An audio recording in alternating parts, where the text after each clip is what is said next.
சிறுமையில் நீங்கிய இன்சொல் மறுமையும் இம்மையும் இன்பம் தரும். அந்த இன்சொல்ல என்ன இருக்காதுன்னா, சிறுமை இருக்காது. சிறுமைங்கிறது ஒருத்தருக்கு மகிழ்ச்சியை குலைக்கக்கூடியது, இல்ல வருத்தப்படுத்தக்கூடியது, அந்த மாரியான விஷயத்துல. அப்படிப்பட்ட ஒரு இன்சொல் சொல்றவங்களால, அவங்களுக்கு மறுமையும் இம்மையும் இன்பம் தரும். மறுமைங்கிறது நம்மளுடைய இந்தியன் பிலாசபி கல்ச்சர்ல இந்த மறுபிறப்பு, இந்த உலகம், அடுத்த உலகம், இந்த மாரி வார்த்தைகள் வருது. இது கொஞ்சம் நீண்ட விவாதிக்க வேண்டிய ஒரு பிலாசபிக்கல் டாபிக். ஸோ இந்த இடத்துல இருக்கா? இல்லையா? அப்படின்னா எங்க இருக்கு? இந்த மாரியான கேள்விகள்லாம் வந்துருதுல்ல. ஸோ நம்ம என்ன நினைக்கிறோம்னா, இம்மை, மறுமை அப்படிங்கிறது இந்த இடத்துல நம்ம எப்படி புரிஞ்சுக்கலாம்? அட்லீஸ்ட் இங்க இருக்கிற ஒரு வாழ்க்கை, இங்க இல்லாத ஒரு வாழ்க்கை. இங்க இருக்கிற ஒரு அமைப்பு, இத தாண்ட வரக்கூடிய அமைப்பு. அது எப்படி வேணா வரலாம் அப்படின்னு. இந்த 7 பிறவி அப்படிங்கிறதுமே, இப்ப இருக்கிற பிறவி, இதுக்கு அடுத்தக்கூடிய ஒரு பிறவிகள்.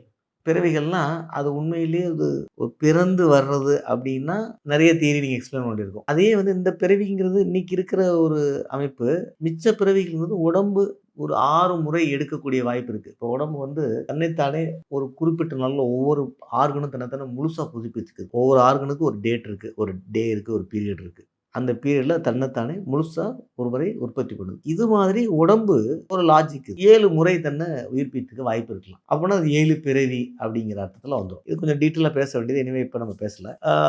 ஸோ இம்மையும் இன்பம் தரும். அப்ப அந்த இன்சொல்ங்கிறது இன்னைக்கு மட்டும் இல்ல, நாளைக்கு நல்லது குடுக்கும் அப்படிங்கிற ஒரு விஷயத்த இங்க